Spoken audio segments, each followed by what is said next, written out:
Oh, hey, you guys. I didn't see you there.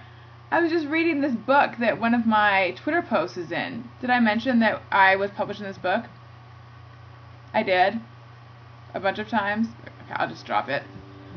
Hello, and welcome to Daily Alison. I'm Allison. Today is Monday. Today, my guest is celebtv.com host and my Twitter pal, Kelli Zink. She and I not only regularly appear on the same shows, but once we were even on television together. It was a very special moment for her.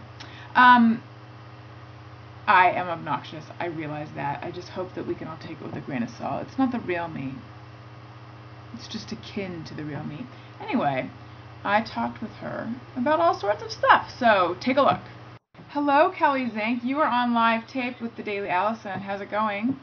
I can't even believe I'm actually here, since I'm semi-stalkerishly obsessed with the Daily Alison. I feel so honored to be here, and that you consider me, I don't know, cool enough to be here? Worthy, yeah. I have extremely high standards. You know, I've noticed that when people say to you, so I've been stalking you on the web, they always add, I hope that doesn't creep you out. Like, I've been blog stalking you, I hope that doesn't creep you out. And for someone like me, I'm like, of course that doesn't creep me out. It flatters me. Stalk me some more. Yeah, but you didn't even say it. Like, that's how comfortable you are with the whole, we put ourselves in front of the camera to be blog stalked.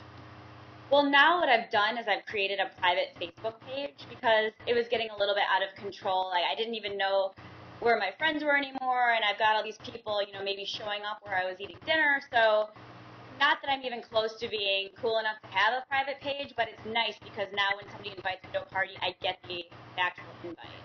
It's actually very public. When somebody Googles you and they can see your Facebook or your Twitter, I mean, you don't realize how many people read this stuff until someone comes up to you and says, oh, how was your Aunt Stanley's birthday party, you know? Right. I don't have that problem, actually. I have a lot of people reading me, but I don't have an aunt. No, but I don't know. I wonder if that's a Chicago versus New York thing, maybe? Or maybe it's a you versus me thing. I don't know. No, I think it's because in New York, people are so concerned about what they're doing that nobody cares. In Chicago, we like to know what everyone else is doing, so we care. Maybe it's just me. I mean, I definitely have a Twitter addiction. Oh, no, I do too. But wait, are you suggesting that Chicago is a nosier town? Definitely. I mean, I lived in LA for 3.5 years. I grew up in Michigan.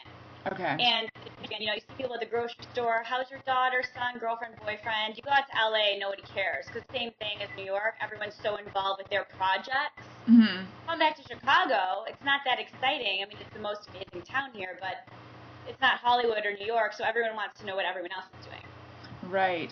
Well, so, yeah, like, what's your story? You're from Michigan. I know that you wanted to be a sports reporter for a while, right? Right. The 30-second Zink highlight, if you will. Oh, I will.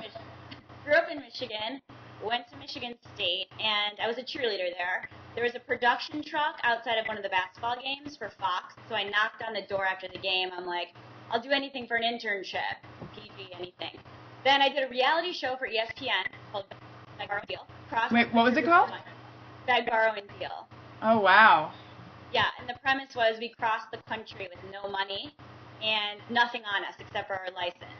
So, like, no deodorant, no toothbrush, and we did a bunch of sports challenges. So, after I came back from that, I was a local sportscaster in Michigan, and then my boyfriend dumped me. So, I wanted to get the heck out of Lansing. I moved to LA, and I worked for NFL Network.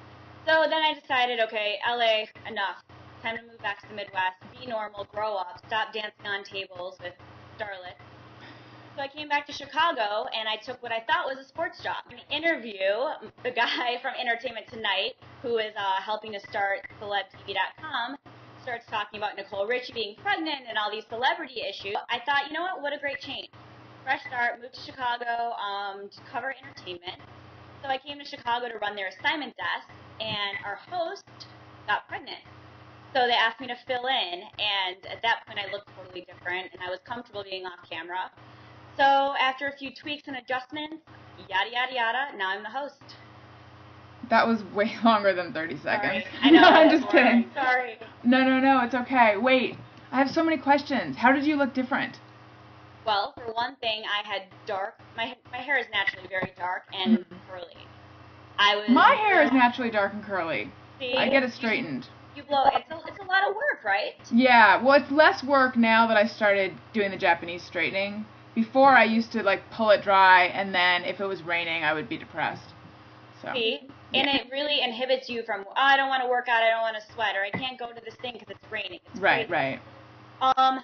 No, I was 30 pounds heavier, and I didn't wear a lot of makeup. I didn't care, because when you're not on camera, you know how it is. You're on camera, like, your life is different. People start commenting on how you look. And why did your boyfriend dump you? Oh, I was different back then, because women, we've all changed, right? Right. I was very needy and insecure, and because you had dark curly hair and 30 more pounds. No, when I was in Michigan, I thought I was the bomb. My parents raised me with this self-esteem, and it's just a different ideal of what beautiful is, or what you think in your head. So I cheated on him. That was 8 years ago, and that's my last boyfriend.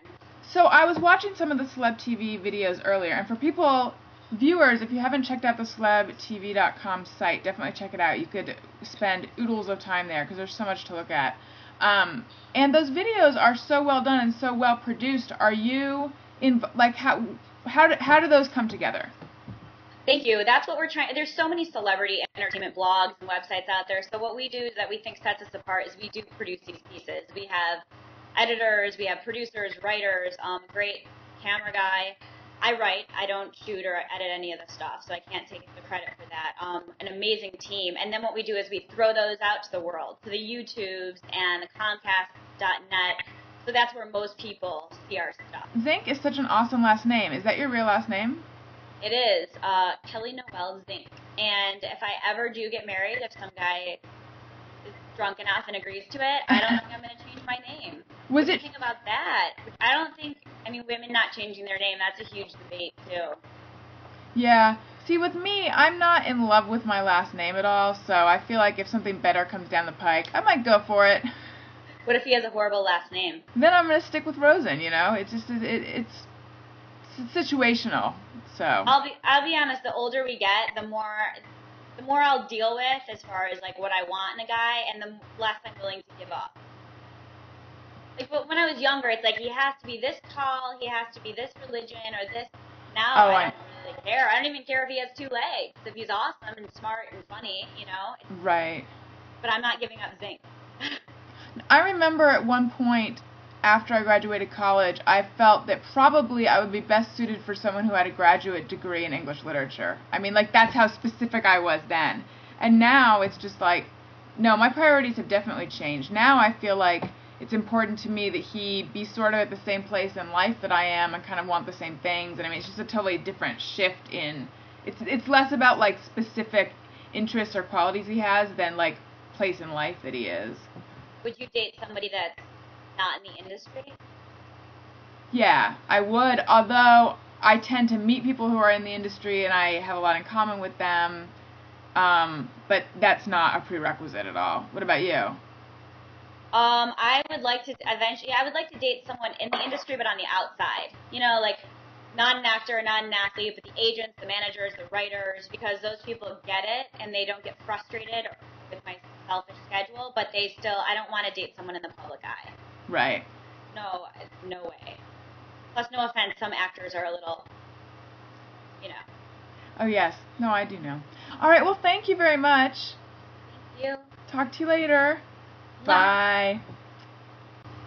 All right, you guys, you may now resume whatever it is that you're doing with your Monday. I will see you tomorrow. Bye.